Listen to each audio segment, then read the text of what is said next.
오늘 우리가 함께 나눌 말씀은 요한계시록 1장 7절과 8절입니다. 함께 읽겠습니다.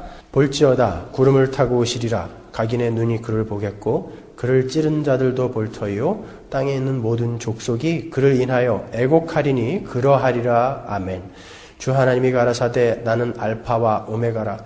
이제도 있고 전에도 있었고 장차 올 자요 전능한 자라 하시더라. 아멘.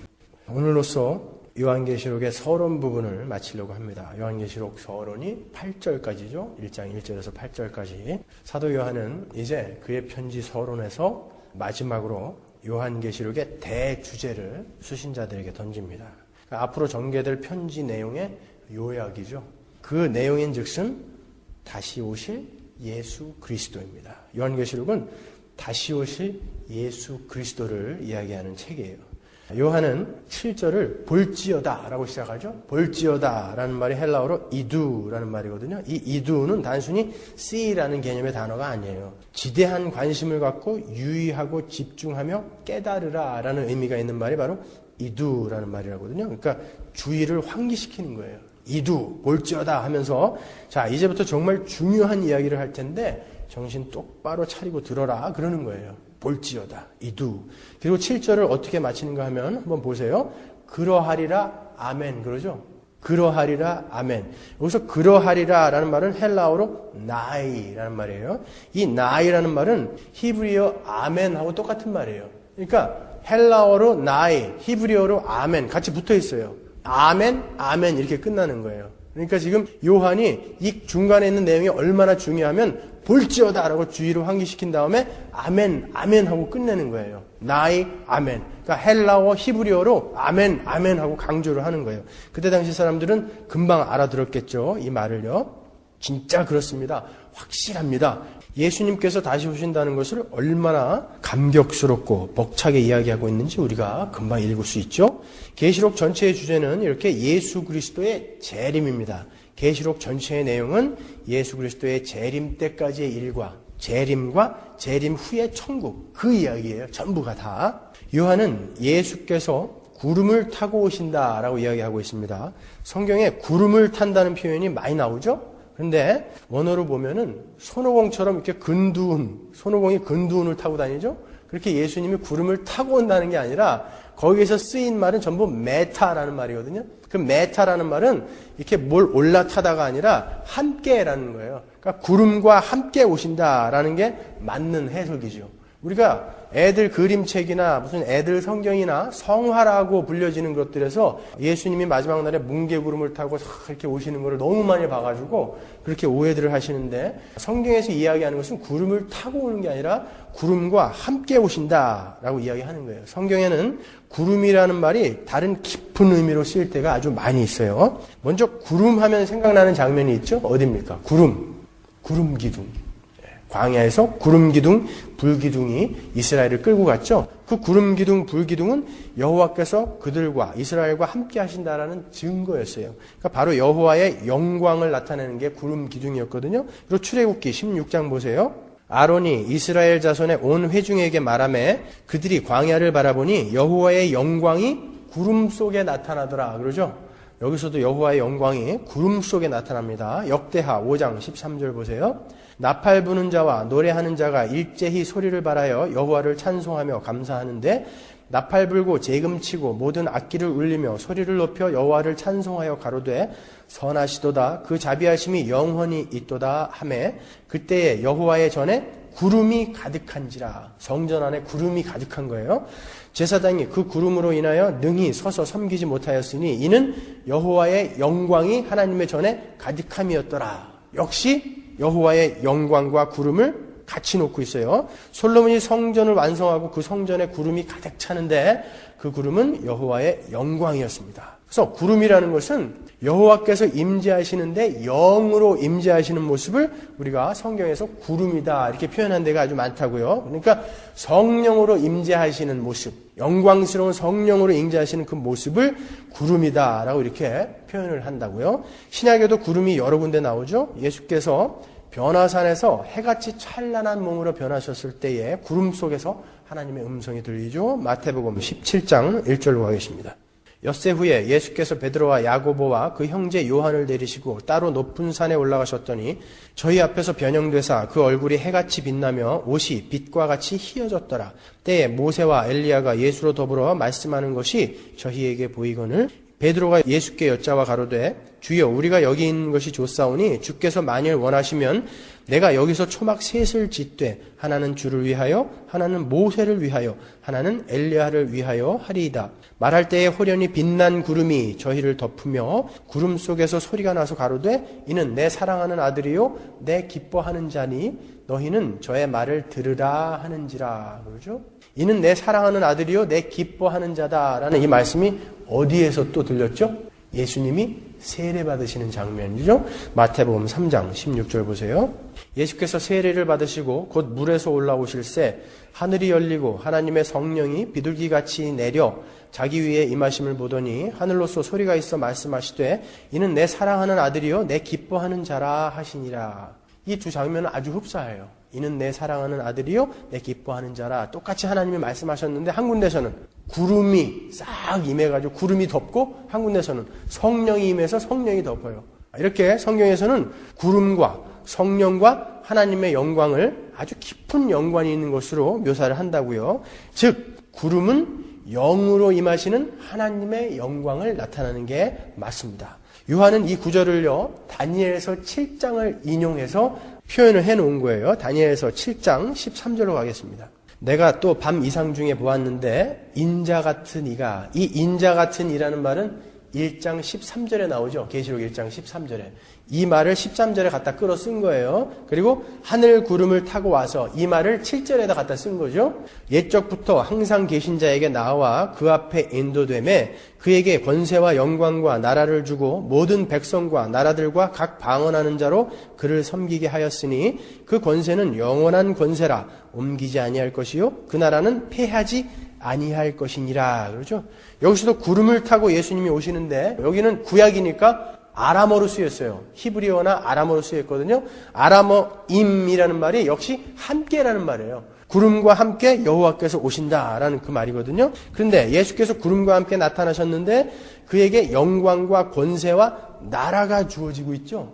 자, 이 장면은 다니엘이 환상을 보는 장면인데요. 인자 같으니 그 예수님께서 지상의 모든 사역을 다 마치시고 영광과 권세를 받으시는 장면이 바로 다니엘서 7장의 이 장면이에요. 요한은 이 다니엘서를 인용함으로써 이제 예수께서 다시 오실 때는 그 영광과 권세를 갖고 오실 것이다라는 것을 천명하는 거예요. 그러니까 예수님은 초림 때는 마구간에 오셨어요. 유대 땅에 아주 가난한 목수의 아들로 오셨죠. 맥없이 두들겨 맞고 십자가에서 죽는 모습으로 오셨어요. 그렇지만 이제 다시 오실 때, 그 재림 때는 이 영광과 권세를 가지고 오신다라는 거예요. 그 권세는 영원한 권세이고 그 나라는 영원히 패하지 않는 나라, 그 영광과 권세를 갖고 오실 거다라는 거예요, 이제. 그러니까 너희들 힘내라, 이런 이야기 하는 거예요. 그리고 이 예수님께서 왜 구름과 함께, 이 성령과 함께 오셔야 하는가? 거기에는 아주 깊은 뜻이 있어요. 그 의미는 이러합니다. 여러분, 육신의 몸을 입으신 예수님은 분명히 육신의 몸을 입고 계세요. 부활하신 그날, 안식 후 첫날 제자들에게 나타나서 제자들이 깜짝 놀랐어요. 그러니까 예수님이 그러죠. 내가 영이냐? 아니다. 영은 살과 뼈가 없다. 그런데 나는 살과 뼈가 있다. 만져봐라 라고 하셨다고. 예수님이 직접. 나는 살과 뼈가 있다고. 그런데 살과 뼈가 있으신 분이 어떻게 승천하시고 어떻게 거기에서 영광과 권세를 받으셨죠? 성령 때문에 그런 거예요.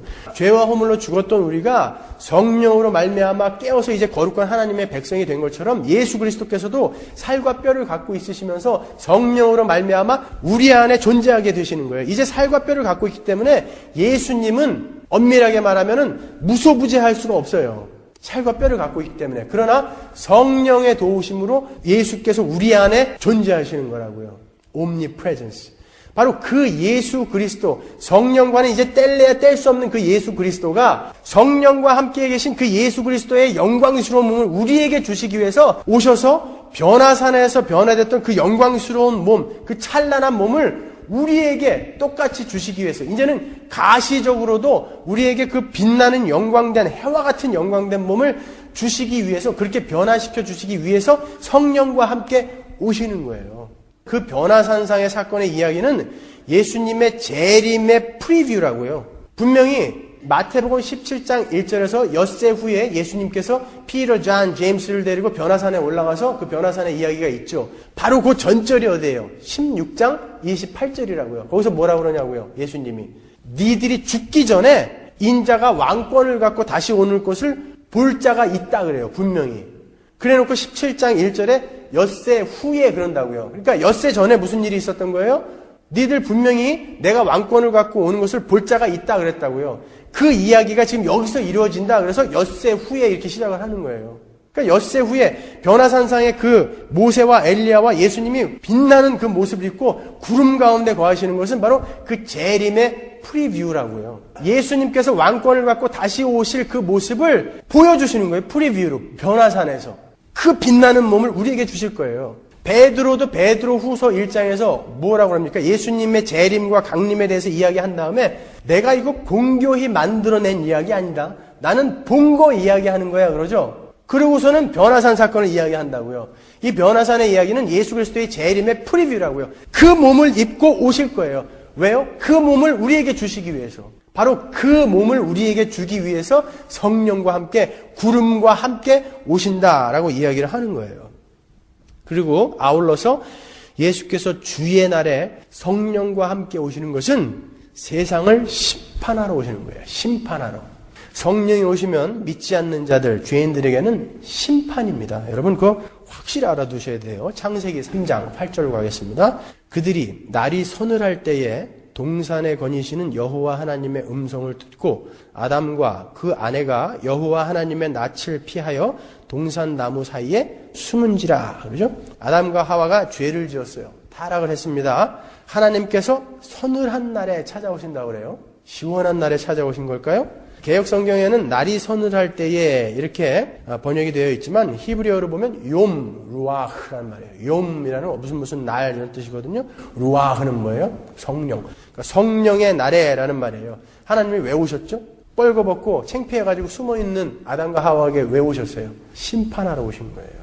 성령이 임하시면 믿지 않는 죄인들에게는 심판이 임하는 거예요. 그 심판은 무시무시한 거예요. 마지막 날에 예수 그리스도와 함께 성령이 오신다는 것은 믿는 자들에게는 복이지만 믿지 않는 자들에게는 저주와 심판의 모습이에요. 여러분 성령 세례 너무 좋아하지 마세요. 성령 세례는요 믿지 않는 가짜들에게는 죽음이요 저주요 심판이라고요. 제가 간혹 그런 분들 봅니다. 제가 보기엔 분명히 가짜예요. 분명히 가짜인데 성령 세례 너무 좋아해가지고 그냥 쓰러졌다 일어나고 입에 거품 물고 뭐 혀도 꼬이고 그런 사람은 여러분 제가 옆에서 보기에는 너무 불쌍해요. 너무 불쌍해요. 성령 세례는 그거 아니에요. 무시무시한 거예요. 믿지 않는 자들, 예수를 알지 못하고 은혜를 알지 못하는 자들에게는 무시무시한 거예요. 마태복음 3장 11절 보세요. 나는 너희로 회개케 하기 위하여 물로 세례를 주거니와 내 뒤에 오시는 이는 나보다 능력이 많으시니 나는 그의 신을 들기도 감당치 못하겠노라. 그는 성령과 불로 너희에게 세례를 주실 것인데 어떤 일이 있냐고요? 손에 키를 들고 자기의 타작마당을 정하게 하사 알곡은 모아 곳간에 들이고 나머지는 가짜들은 쭉정이는 꺼지지 않는 불에 태우러 오는 거예요. 그게 바로 성령이 임할 때 일어나는 일이에요. 예수께서 성령과 함께 오신다는 것은 그런 무시무시한 심판을 행하러 오신다는 거예요. 출애굽기 12장 29절 보세요. 한밤중에 주께서 이집트 땅에 있는 처음 난 것들을 모두 치셨다. 임금자리에 앉은 바로의 마다들을 비롯하여 감옥에 있는 포로의 마다들과 짐승의 맏배까지 모두 치시니 바로와 그의 신하와 백성이 그날 한밤중에 모두 깨어 일어났다. 이집트에 큰 통곡 소리가 났는데 초상을 당하지 않은 집이 한 집도 없었다. 그러죠. 6월절에 일어났던 일이에요. 여러분 10개나 프린스 오브 이집트 이런 영화 보시면 죽음의 신이 구름처럼 싹 몰고 가죠. 애굽 전체를. 그때에 임방과 문설주에 어린 양의 피가 발려있는 집은 여전히 먹고 마시고 있어요. 그러나 그렇지 않은 가짜들은 다 죽어요. 통곡 소리가 난다고요. 그게 마지막 심판의 날에 일어날 일이에요. 그러한 모습으로 오신다고요. 성령은요. 우리가 받는 세례는 바로 그 성령 세례를 상징하는 거예요. 마땅히 죽어야 할 자가 죽고 예수 안에 있는 새 피조물만 살아나는 것. 그게 세례거든요. 그러니까 마치 홍해를 건너는 이스라엘이 홍해를 들어가면서 애굽 쪽에서 보면 죽는 거죠. 그러나 가나안 쪽에서 보면 새로운 사람들이 살아나오는 거예요. 그걸 세례라고 그런다고요. 그러니까 고린도전서 10장에서 우리가 모세에게 속하여 구름과 바다에서 세례를 받았다라고 그러잖아요. 그러나 보세요. 똑같은 세례를 받은 자들이 있어요. 이집트, 애굽 사람들이요. 그들은 어떻게 됐습니까? 살아 올라왔어요? 못 살아 올라왔어요. 그게 마지막 날 하나님이 예수 그리스도가 성령과 함께 심판하러 오실 때 그 모습이에요. 모세에게 속하여 그들이 구원을 받았듯이 예수에게 속하여 있는 자만 살아서 올라오는 거예요. 나머지는 다 빠져 죽는 거예요. 이게 무시무시한 재림의 날에 일어날 일입니다. 자, 그렇게 성령이 오시면 예수 안에 있는 자만 살아남고 나머지는 모두 지옥의 불로 던져지는 심판을 받는 것입니다. 지옥불은 무슨 불이라고 그랬죠? 성령의 불이에요. 여러분, 지옥은 마귀가 다스린다고 생각하는 사람들이 있어요. 지옥도 하나님이 다스리는 거예요, 여러분. 마귀는 거기서 같이 타는 거예요, 연료로. 그 불은 성령의 불이에요. 믿는 자가 성령의 불을 받으면 너무나 감격스러운 거지만 믿지 않는 자들이 성령의 불을 받으면 타는 거예요. 제가 이 설교를 준비하면서 정말 간절히 기도하는 것은 하나님, 우리 예배당 안에 정말 믿지 않는 사람들에게는 지옥을 좀 보여주십시오. 이렇게 기도했어요. 지옥을 좀 보여주십시오. 그래서 무서워서라도 하나님께로 좀 도망갈 수 있게 만들어 주십시오. 그 심판이 얼마나 무시무시한 것인지 보시겠습니까?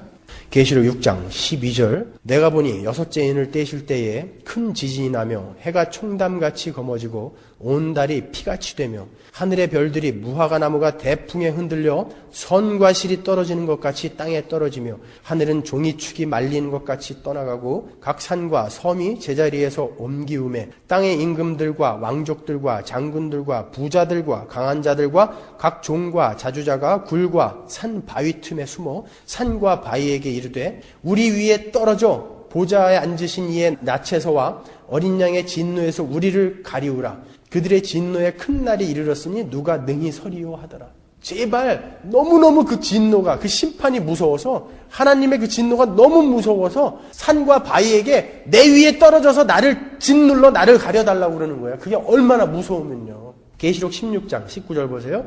큰 성이 세 갈래로 갈라지고 만국의 성들도 무너지니 큰 성 바벨론이 하나님 앞에 기억하신 바 되어 그의 맹렬한 진노의 포도주 잔을 받음에 각 섬도 없어지고 각 산악도 간데 없더라. 또 중수가 무게가 한 달란트나 되는 큰 우박이 하늘로부터 사람들에게 내림에 사람들이 그 박제로 인하여 하나님을 회방하니 그 재앙이 심히 크미러라. 계시록 20장 9절로 가겠습니다. 저희가 지면에 널리 퍼져 성도들의 진과 사랑하시는 성을 두름에 하늘에서 불이 내려와 저희를 소멸하고 또 저희를 미혹하는 마귀가 불과 유황못에 던지우니 거기는 그 짐승과 거짓 선지자도 있어 세세토록 밤낮 괴로움을 받으리라. 또 내가 크고 흰 보좌와 그 위에 앉으신 자를 보니 땅과 하늘이 그 앞에서 피하여 간데 없더라. 또 내가 보니 죽은 자들이 물온대소하고 그 보좌 앞에 섰는데 책들이 펴있고 또 다른 책이 펴졌으니 곧 생명책이라. 죽은 자들이 자기 행위를 따라 책들에 기록된 대로 심판을 받으니 바다가 그 가운데서 죽은 자들을 내어주고 또 사망과 음부도 그 가운데서 죽은 자들을 내어주매 각 사람이 자기의 행위대로 심판을 받고 사망과 음부도 불못에 던지우니 이것은 둘째 사망 곧 불못이라. 누구든지 생명책에 기록되지 못한 자는 불못에 던지우더라. 스바냐 1장 14절로 가겠습니다. 여호와의 큰 날이 가깝도다. 가깝고도 심히 빠르도다. 여호와의 날의 소리로다. 용사가 거기서 심히 애곡하는도다. 그날은 분노의 날이요 환난과 고통의 날이요 황무와 폐괴의 날이요 캄캄하고 어두운 날이요 구름과 흑암의 날이요. 데살로니가전서 5장 1절이요. 형제들아 때와 시기에 관하여는 너희에게 쓸 것이 없음은 주의 날이 밤에 도적같이 이를 줄을 너희 자신이 자세히 알미라. 저희가 평안하다 안전하다 할 그때에 잉태된 여자에게 해산 고통이 이름과 같이 갑자기 멸망이 호련히 저희에게 이르니 결단코 피하지 못하리라. 형제들아 너희는 어두움에 있지 아니하매 그날이 도적같이 너희에게 임하지 못하리니 너희는 다 빛의 아들이요 낮의 아들이라. 우리가 밤이나 어두움에 속하지 아니하나니 그러므로 우리는 다른 이들과 같이 자지 말고 오직 깨어 근신할지라. 이렇게 무시무시한 날이 바로 재림의 날입니다. 여러분 구름 타고 가야금 울리면서 예수님이 오실 거라고 상상하지 마세요. 예수님은 무시무시한 심판자로 오실 거예요. 우리에게는 따뜻한 형님이요, 맏아들이요, 친구요, 그런 모습으로 오실 거지만 믿지 않는 자들에게는 무시무시한 심판자의 모습으로 올 것입니다. 예수를 믿지 않고 예수를 믿는 자들을 우습게 여겼던 모든 자들은 차라리 내 몸뚱아리에 바위야 떨어져라, 사나 좀 가려다오, 그런 날이 반드시 올 것입니다. 그런데 여기 계신 여러분은 그 상황에서 어떻게 건져지신 것입니까? 어떻게 그러한 죄인의 자리에서 건져진 거예요? 그러한 진노의 자리에서 어떻게 건져지신 거예요? 아무것도 한 게 없어요. 아무것도 한 게 없어요. 거기에서, 그 자리에서 건져지신 분들이 뭐가 그렇게 힘든 게 많아요? 뭐가 그렇게 힘든 게 많아요? 예수 그리스도께서 성령과 함께 오시는 그날이 얼마나 무시무시한 날인지 요한은 봤어요. 봤기 때문에 계속해서 스가랴 12장 말씀을 인용해서 7절을 이어나가고 있습니다. 각인의 눈이 그를 보겠고 그를 찌른 자들도 볼 터이요 땅에 있는 모든 족속이 그를 인하여 애곡한다 그래요. 구름을 타고 그분이 구름과 함께 오시는데 각인의 눈이 그것을 볼 것이고 그를 찌른 자들도 볼 것이고 땅에 있는 모든 족속이 그것 때문에 통곡을 할 날이 온다 그래요. 스가랴서 12장으로 가서 그 말씀의 의미가 어떤 의미인지 한번 확인하고 가겠습니다. 스가랴서 12장 10절로 가겠습니다. 내가 다윗의 집과 예루살렘 거민에게 은총과 간구하는 심령을 부어주리니 그들이 그 찌른 바 그를 바라보고, 자, 찌른 바 여기서 하나 인용한 거예요. 그를 위하여 애통하기를, 자, 애곡한다, 똑같은 말이죠. 독자를 위하여 애통하듯 하며 그를 위하여 통곡하기를 장자를 위하여 통곡하듯 하리로다. 그날에 예루살렘에 큰 애통이 있으리니 무깃도 골짜기 하다드림몬에 있던 애통과 같을 것이라. 온 땅 각 족속이 따로 애통하되 다윗의 족속이 따로 하고 그 아내들이 따로 하며 나단의 족속이 따로 하고 그 아내들이 따로 하며 레위의 족속이 따로 하고 그 아내들이 따로 하며 시므이 족속이 따로 하고 그 아내들이 따로 하며 모든 남은 족속도 각기 따로 하고 그 아내들이 따로 하리라. 그러죠? 자, 이렇게 모든 족속이 통곡을 하고 있는데 그 모든 족속은 예수 그리스도를 찌른 자들이다. 그러죠? 10절 보세요, 다시. 10절에 보시면 그들이 찌른 바 그를 바라보고 통곡을 한다. 이렇게 나오죠? 그리고는 그 찌른 족속들이 구체적으로 쭉 나오는 게 지금 스가랴서 12장이에요. 그러면 그 찌른 자들은 단순히 예수님을 물리적으로 찌른 빌라도, 헤롯, 로마 병정, 바리새인 그 사람들만 이야기하는 게 아니죠. 지금 쭉 그 찌른 사람들의 족속, 그 이름이 나온다고요. 이 구절을 가지고서 과거주의 해석을 하는 사람들하고 후천연설주의자들은 봐라, 이거는 AD 70년 전에 계시록은 기록된 것이고 이 마지막 심판 때 일은 AD 70년에 로마에 의해서, 타이터스에 의해서 성전이 파괴될 때 그때 이야기해 놓은 거야. 이미 고난이라는 것은 다 끝났어. 이렇게 해석을 한다고요. 문자적으로. 천만에요. 잘못 본 거죠. 이 스가랴서를 그들은 간과하고 지나간 거예요. 지금 요한은 스가랴서에서 그 단어들을 뽑아서 썼다고요. 그 찌른 자들이라는 것은 예수 그리스도를 부인하고 구세주를 부인한 자들, 예수 그리스도의 대속의 피를 우습게 여겼던 자들, 눈이 멀어서 참빛을 보지 못하고 이 땅에만 눈을 두고 살아가던 자들, 한마디로 구원받지 못한 모든 자들을 가리키기 위해서 그 찌른 자들이라는 말을 꺼내다 쓴 거예요. 스가랴서에서도 그런 의미로 쓴 거고요. 그때는 아직 예수님이 오시도 않았는데 뭘 예수님을 누가 찔러요. 찌른 자라는 말은 바로 예수를 믿지 않는 모든 자들이에요. 바로 이런 자들이죠. 요한 2서 1장 7절로 가겠습니다. 미혹하는 자가 세상에 많이 나왔나니 이는 예수 그리스도께서 육체로 임하심을 부인하는 자라. 이런 자들이요. 이것이 미혹하는 자요 적 그리스도니. 그러죠. 베드로후서 3장 2절로 가겠습니다. 여러분이 무엇보다 먼저 알아야 할 것은 이것입니다. 마지막 때에 조롱하는 자들이 나타나서 자기들의 욕망대로 살면서 여러분을 조롱하여 말하기를 그리스도가 다시 오신다는 약속이 어디 있느냐? 어디 오냐? 오기는 2000년이 지났는데도 안 오는데 진짜 오겠냐? 그런단 말이에요. 조상들이 잠든 뒤로 만물은 처음 창조 때로부터 그냥 그대로다 할 것입니다. 바로 이런 자들이 통곡할 날이 반드시 온다는 거예요. 우리를 조롱하는 많은 세상 사람들이 반드시 통곡할 날이 올 것입니다. 사도 요한은 아멘, 아멘 하면서 그날의 도래를 확실하게 지금 강조하고 있는 거예요. 아멘, 아멘, 나이 아멘 하면서 그날은 분명히 온다. 조롱해봐라. 분명히 그날은 온다. 그러는 거예요. 사도 요한은요. 예수님께서도 직접 이 스가랴서를 인용해서 예수 그리스도의 재림을 이야기하신 부분이 있습니다. 마태복음 24장 29절로 가겠습니다. 그날 환난 후에 즉시 해가 어두워지며 날이 빛을 내지 아니하며 별들이 하늘에서 떨어지며 하늘의 권능들이 흔들리리라. 그때에 인자의 징조가 하늘에서 보이겠고 그때에 땅의 모든 족속들이 통곡하며 그들이 인자가 구름을 타고 능력과 큰 영광으로 오는 것을 보리라. 요한계시록의 말씀과 스가랴와 다니엘의 말씀과 똑같은 말씀이죠. 예수님이 그렇게 이야기하고 계시다고요. 분명히 그날은 온다. 너네들 정신 똑바로 차려라. 그러는 거예요. 그때는 예수님께서 재림할 때는 회개하고 싶어도 회개를 할 수가 없는 때예요. 왜요? 예수님은 언제 오십니까? 14만 4천 명이라고 상징이 된 그 하나님의 백성들의 숫자가 다 차야 마지막 하나님의 백성이 딱 구원을 받으면 그때 천국문 딱 닫고 예수님이 그때 오시는 거예요. 그럼 그때 무슨 회개를 해요? 회개할 사람은 이제 이미 다 천국에 들어가 있고 그 수가 딱 차면은 그때 천국문 닫고 예수님이 오시는 거예요. 성령과 함께. 그러니까 여기서 통곡하는 것은 회개의 눈물이 아니에요. 이를 가는 눈물이에요. 분해서. 후회의 눈물이에요. 억울해서. 그런 통곡이 반드시 있다라는 거예요. 그런 통곡이. 그게 바로 예수 그리스도의 재림입니다, 여러분.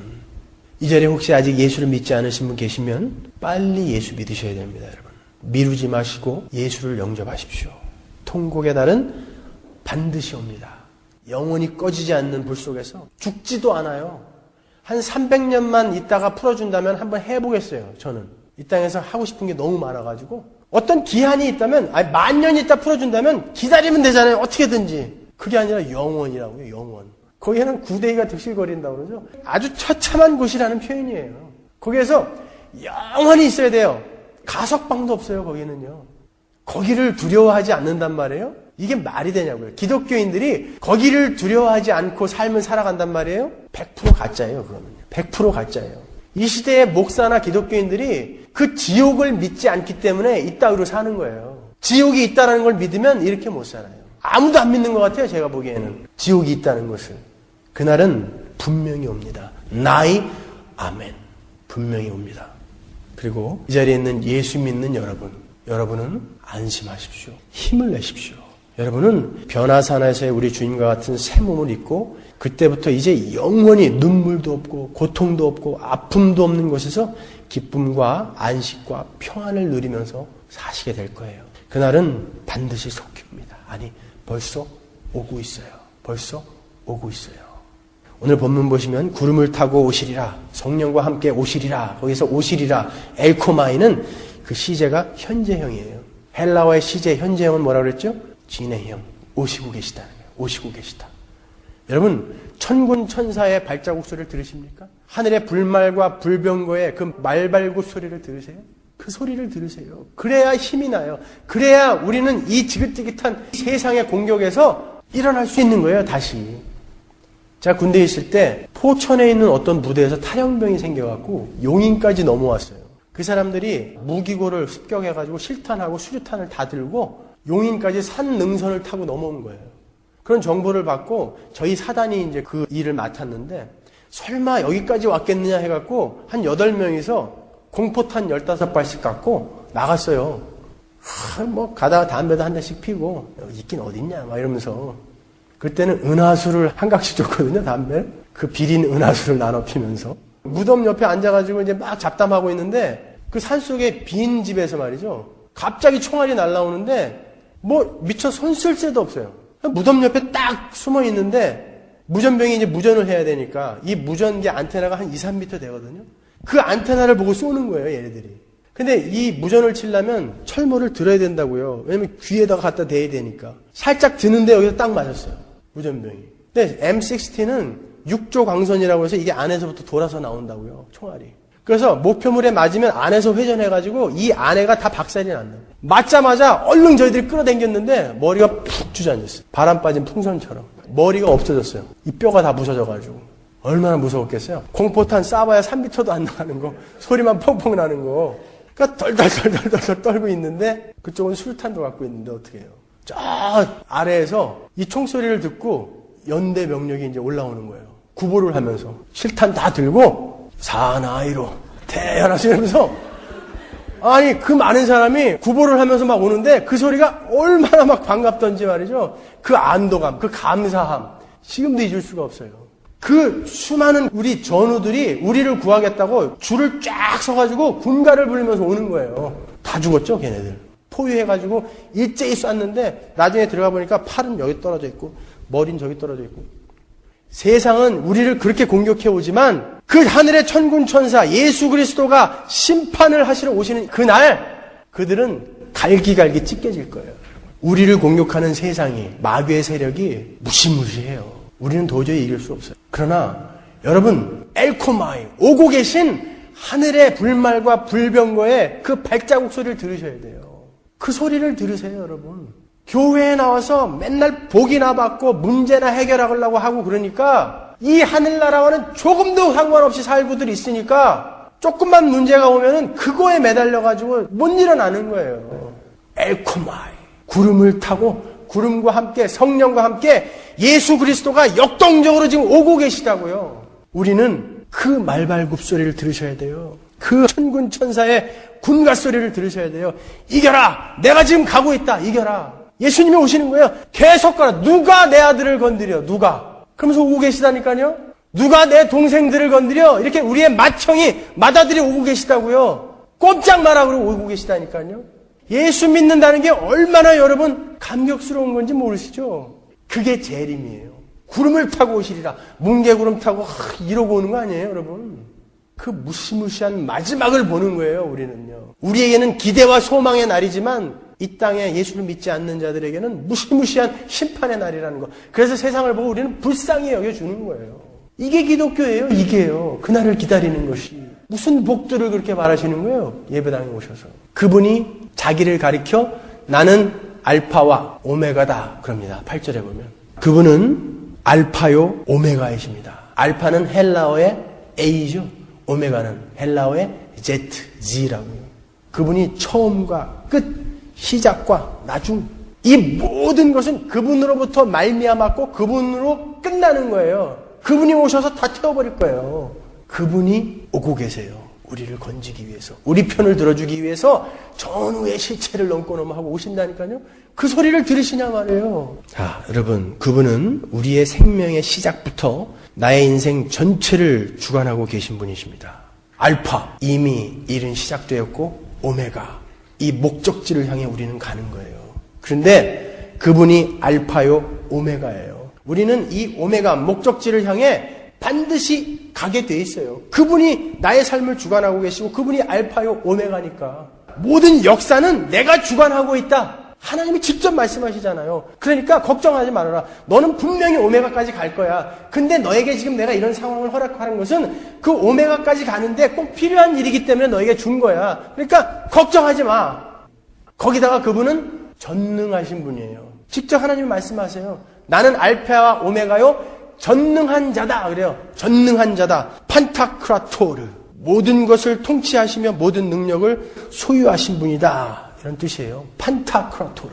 나는 전능한 자다. 옴니포텐스. 나는 알파와 오메가. 처음이고 끝. 시작과 나중이고 나는 전능한 거야. 옴니프레젠스, 옴니포텐스, 옴니션스. 나는 너희들의 삶에 지금 적극적으로 개입해서 이 오메가로 데리고 가는 거야. 모든 역사는 내 손에 있어. 그런데 너희들이 왜 걱정하고 있냐? 분명히 너희들은 오메가까지 갈 거야. 이게 목적이 아니라 딴 데에 한눈 팔고 있으니까 지금 힘든 거 아니냐? 얘기하시는 거예요. 이게 목적이면 분명히 거기까지 갈 건데 왜 낙심하시냐고요. 이게 목적이 아니니까 천국과 지옥은 꿈에도 생각 안 하는 거예요. 어떻게 해서든지 잘 먹고 잘 살기 위한 거. 그걸 위해서 하나님을 동원하고 있으니까 조그만 일만 있어도 힘들어하는 거예요. 괴로워하는 거예요. 왜 나 안 도와주냐고. 아니에요. 이 오메가로 가는 과정이에요. 그 길은요. 여러분 오늘 본문에서 여러분은 그 하나님의 신실하심을 읽어내셔야 하는 것입니다.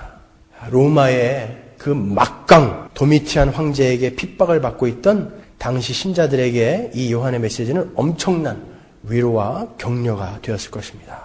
도미티안, 너 지금 우리 이렇게 괴롭히는데 너 이제 곧 예수께서 오신다. 너 이제 지옥 간다. 너 이제 심판받는다.